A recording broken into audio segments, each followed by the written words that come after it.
back to the Daily Grind. Thanks for checking out the channel. Make sure to hit subscribe if you're new and hit thumbs up if you're not a baby back pickle biting bitch boy, cause you know what time it is. It's full time.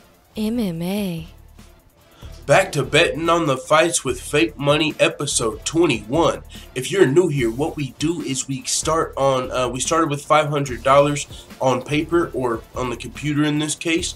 But I originally got this idea when I originally did this idea. I was doing it on paper, and so but now that I have a YouTube channel as of like 7 months ago, I've been doing it on the computer so you guys can keep track with me.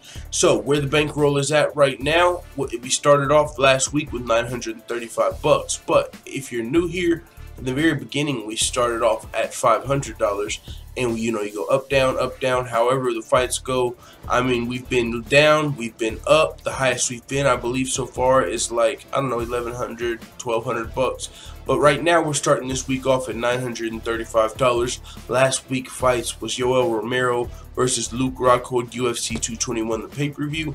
And as you can see, these are the bets we placed. We placed $100 on Cyril Asker versus Tai Tuivasa. We placed $100 on Curtis Blades versus Mark Hunt, and $100 on Luke Rockhold versus Yoel Romero. Now, as some of you might be aware, we lost two of those bets in the Cyril Asker and Luke Rockhold bets, but we did win the Curtis Blades bet. So with that being said, we lost a little bit of money this week, but hey, we started off at $500, and if we were to lose every single bet this week, we would have still been at $635. Excuse me. And when you take into consideration, I mean, gambling, if you're not being crazy with your money, we've been doing pretty good. I mean, you can bust out. It's kind of like if you think of playing, I don't know, let's just say no limit poker or something. A lot of people, if you're playing with house money, you might go fucking crazy and lose all your money, or you might just lose all your money in one night, or you might lose money overall. So the fact that we've been continuing to gain money is just, even though we're not doing anything crazy like fucking doubling up in one night, which we've done before, but you know what I'm saying? I'm not going into this with $935 like, oh, let's fucking bet 900 this week, because that's probably how you'll fuck around and lose a lot of your money. So we've been taking it slow and gradual, and that's why, you know what I'm saying, we're still at $935 in my opinion, which is good. We're winning. That's always good when you're up. So if we were to lose every bet, we'd still be winning $635 over what we started with, but that's not the case. What actually happened, as I already said, was boom, we won the Curtis Blades fight. So we did lose that $200. We don't get that back, but we do add $158.82, which is how much we won off the Curtis Blades fight. Now you might be asking, how'd you do that math? Well, there's a betting odds calculator that I use. So you can put in the odds for the fight, and then you can put in how much you bet, and it'll tell you how much you would have made. So $158 off the Curtis Blades win, beat Mark Hunt at home. Mark Hunt had him rocked in the first round. Curtis Blades went on to dominate with his wrestling from that point on out. Saved us a little bit of money, so we go back up to $793.82 to bet with this week. Now, this week there's Bellator and UFC fights, and I just realized right now that like the camera's frozen, so but that's not important. You should be looking at the screen anyway.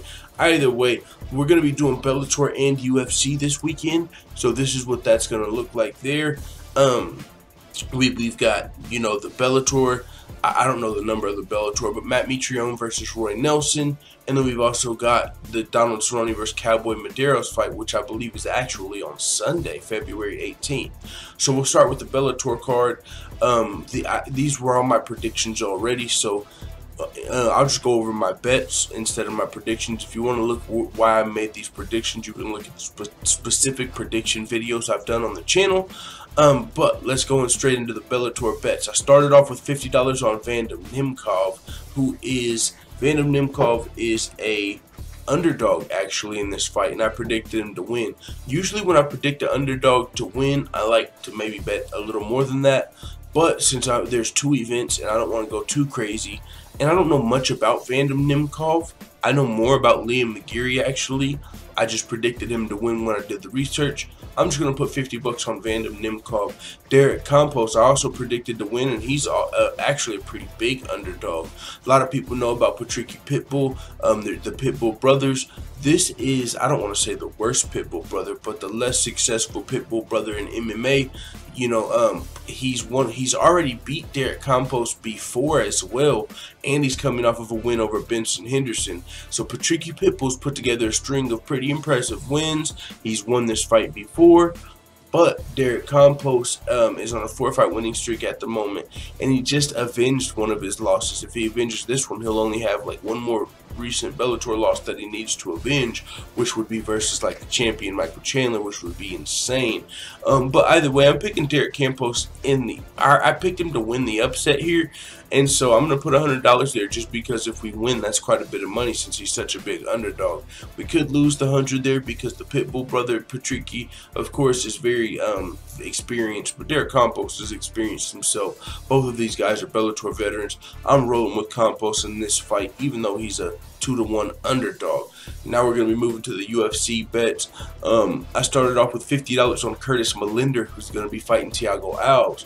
Curtis Melinder's coming over from LFA, which is the UFC feeder organization. The LFA doesn't just bring over scrubs making their UFC debut. You're usually fighting some pretty talented guys over there. So Curtis Melinder's no scrub, and he's going to be fighting the Thiago Alves post USADA, whatever that means. I don't think Thiago Alves has ever popped for anything, but there are side-by-side comparisons of him before USADA and after USADA, which just means if he was using a banned substance before USADA, he stopped, which would mean he wasn't a cheater, but his body changed as a result. And I don't know if that's going to, be too much of a negative in this fight. But Curtis Melinder isn't just some random guy making his UFC debut. So I'm going to pick Curtis Melinder to get the job done here versus the UFC veteran Thiago Alves. Now, Francisco Trinaldo versus James Vick. Francisco Trinaldo, and who was the underdog in that fight? Oh yeah, Curtis Melinder's also the underdog. So hey, now Francisco Trinaldo, I believe, is also an underdog. He's almost a 2-to-1 underdog, and I also predicted him to win the fight. Now I'm not super confident in that prediction. Francisco Trinaldo has won a lot of fights that people didn't think he would win before. James Vick is a guy that's like 12-1. He's really been, on a 3-fight winning streak. His only loss, I believe, recently was to Kevin Lee. Oh, no, that was Francisco Trinaldo. But either way, Francisco Trinaldo's 39 years old. James Vick's the younger fighter. James Vick's really clamoring at the bit for a higher-ranked opponent, wanted to be the main event. I almost picked James Vick to win this fight, so I'm really not super confident in putting too much money on Trinaldo, the underdog. So we're just going to throw a little 50 there. Now, the main event and co-main event. Starting with the co-main event, Derek Lewis versus Marcin Tybura, also the underdog, I believe, in this, which I did not expect. Marcin Tybura sort of got outclassed by Fabricio Verdum in his last fight, which Derek Lewis is no Fabricio Verdum, you know what I'm saying, as far as the jiu-jitsu is concerned, maybe even the striking, who knows. But Derek Lewis was on like a 7-fight win streak in the UFC heavyweight division before losing his fight to Mark Hunt. And, Derek Lewis has a very, very real potential or possibility of winning this fight. And I picked him to win, and he's the underdog. So I'm going to throw 93-82 just to make it even. You know what I'm saying? So I was going to put 100. 93-82 is close enough, and it'll make it all nice and pretty when we're done with the bets. Now, Donald Cerrone versus Yancy Medeiros. Yancy Medeiros has a very real chance of winning this fight. He's on a 3-fight win streak. Donald Cerrone's on a 3-fight losing streak. Both of these guys are former lightweights fighting at welterweight. Donald Cerrone much needed win, main event at home in front of, in Austin. I'm picking Donald Cerrone to win the fight. He's the favorite by a little bit, and I'm going to put $50 there on Donald Cerrone. So we ended up betting a total of $393.82 this week, and if we lost every single bet, we would still have $400. But I don't think that's going to be the case. Either way, it is what it is. Let the full-time family know what you think in the comments. I'm out.